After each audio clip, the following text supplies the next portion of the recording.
Salve, salve galera! Sejam todos bem-vindos ao canal. Brasileirão chegando à sua reta final, 27ª rodada, Arena do Grêmio em Porto Alegre.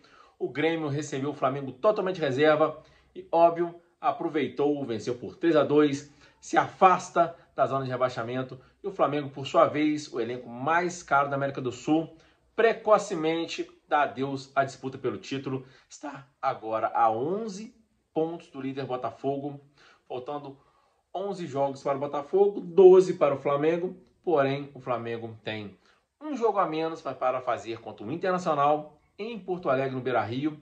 O Flamengo está jogando nada, o Inter está jogando uma bola muito redondinha e a derrota praticamente certa.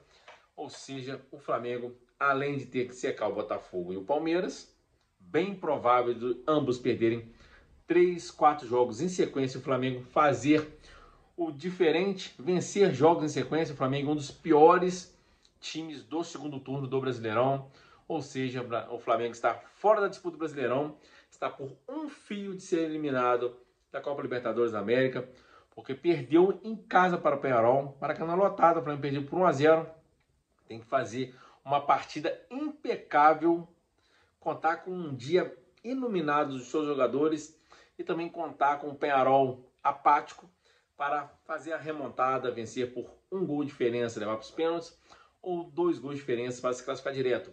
Bem improvável isso acontecer pela bola que o Flamengo não está jogando, mas não é impossível. Pode ser que numa noite inspirada o Flamengo vá lá e faça os gols e o Peñarol numa noite ruim perca, não seja competitivo. Acho pouco provável, mas pode acontecer. E resta apenas vivo de verdade na Copa do Brasil, onde enfrentará o Corinthians em 2 jogos pela semifinal, onde o Tite já deixou claro que o seu goleiro titular é o Matheus Cunha, que falhou hoje em 2 gols do Grêmio. E só para deixar o contexto todo do jogo, o Flamengo, quando tomou o segundo gol, o de 2-1, perdeu um jogador, o Carlinhos, que já era 1 a menos em campo, mas pelo menos era um jogador que fazia a sombra para a defesa do Grêmio. Depois que perde, o Flamengo passa a jogar com 1 a menos, perdendo o jogo. O Matheus Cunha falhou em 2 gols, pelo menos um falha claramente, o outro ele pula atrasado, né? Falhas individuais, mas nem tudo foi ruim. O Flamengo fez uma partida com o time reserva muito boa, que não fazia muito tempo com os titulares. Embora o Flamengo tenha feito uma partida muito boa contra o Bahia, também contra o Vasco, né? Mas são adversários, assim, a gente fala assim, pô, não é um adversário de primeiro nível que o Flamengo precisa vencer para poder se consolidar. Nem o Vasco, nem o Bahia. O Flamengo vem de sequências de derrotas e empates, só vencendo só times medianos de meio de tabela. Hoje ele pegou o Grêmio, também está lá embaixo, mas era o time reserva. E o Flamengo fez uma partida muito aceitável, apesar das falhas individuais do Matheus Cunha no gol e também do Carlinhos, que a gente vai falar em sequência. O Flamengo foi para cima do Grêmio, mesmo o Grêmio titular, o Flamengo reserva.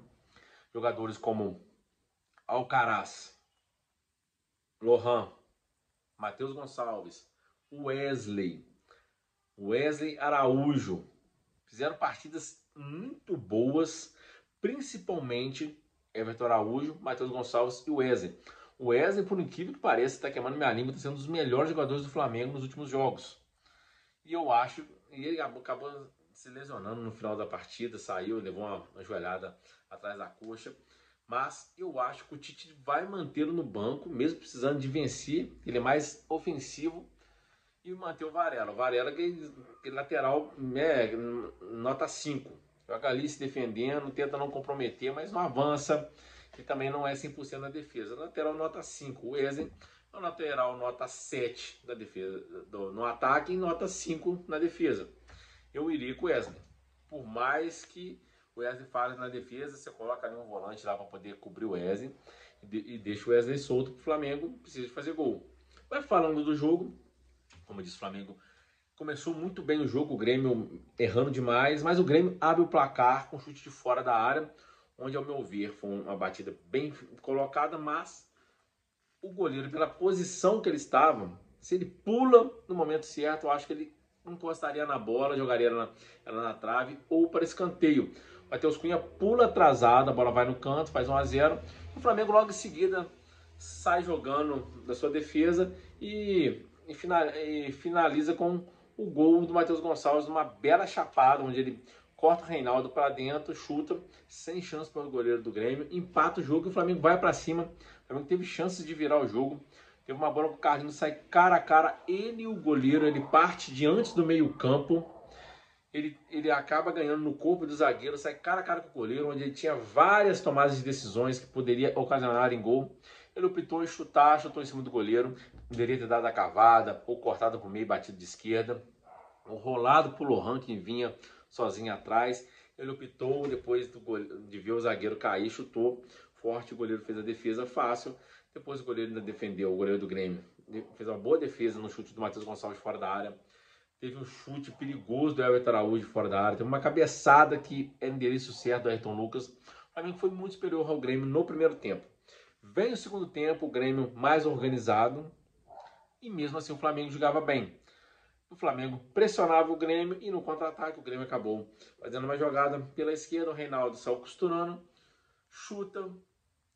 Não difícil, o Matheus Cunha faz aquela jogada típica de futsal e de handball. Ajoelha para poder defender, acaba optando pelo erro. Ele defende com a perna por meio da área. Pratt White, sem goleiro, faz o segundo gol do Grêmio. E logo em seguida vem a expulsão infantil, burra, mas ao meu ver injusta do Carlinhos. O Kahneman é um zagueiro experiente, provocador, que é um cara que eu acho meio desleal, bate muito e sempre simula que foi atingido. Ele simulou que foi atingido pelo Carlinhos. Tem um trança-braço, trança-mão ali, mas nada para expulsão. O Kahneman estava segurando o Carlinhos tentando tirar o braço do Kahneman.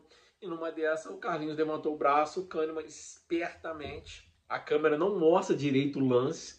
O Kahneman faz aquele teatro, joga e o juiz vai lá, expulsa o Carlinhos, que já era um a menos em campo, mas fazia a sombra para a zaga, abrir espaço para quem vem de trás. E ficou com um a menos, o Flamengo sucumbiu. Depois o Renato Gaúcho fez suas substituições, colocou vários jogadores. O Flamengo, mesmo com a menos, tentava atacar e acaba numa falha de marcação pela direita. Edenilson cruza a cabeçada do Diego Costa, que havia acabado de entrar, faz 3-1 para o Grêmio. Uma falha defensiva do Flamengo, faz 3-1. E o Flamengo depois chega seu gol já perto do final da partida. Segundo gol, novamente uma jogada entre Matheus Gonçalves e Everton Araújo. O Everton Araújo sai driblando 3-4, sai cara a cara com o goleiro, chuta, o goleiro defende, a bola sobe. O atacante da base faz o gol de cabeça, esqueci o nome dele, faz o gol do Flamengo. O Flamengo tentou reagir, buscar um empate, teve até chance, mas acabou não o fazendo. O Flamengo perde. A sorte do Flamengo, o São Paulo também perdeu o seu jogo. O São Paulo também foi com o time reserva. O Flamengo não foi ultrapassado pelo São Paulo, mas continua em quarto, se eu não me engano, quarto ou quinto. Acho que é quarto, mas muito distante do líder Botafogo e também do vice-líder Palmeiras. E o Palmeiras só tem um Brasileirão para disputar, onde o Palmeiras não está dando mole. E o Botafogo está em duas frentes, Libertadores e Brasileirão, onde está indo muito bem e o técnico está sabendo jogar. Colocar os jogadores titulares, mesclando com reserva, e o time sempre competitivo. Ou seja, não dá nem sinais que o Botafogo vai fraquejar nessa reta final. Vai disputar o Brasileirão até o fim com o Palmeiras e tem grandes chances de passar pelo São Paulo no Morumbi, embora tenha empatado no Rio de Janeiro, no Newton Santos. Mas o Botafogo tem time para chegar no Morumbi e vencer o São Paulo e avançar a semifinal e aguardar o vencedor de Flamengo ou Peñarol. Nesse momento, o Peñarol tem muito mais chances de se classificar do que o Flamengo. O Flamengo tem que fazer um jogo praticamente perfeito para voltar do Uruguai, onde nunca venceu o Peñarol pela Libertadores. Em outras competições já venceu várias vezes, pela Mercosul, em amistosos, em torneios internacionais. O Flamengo sempre venceu o Peñarol na Copa Libertadores, que tem um tabu.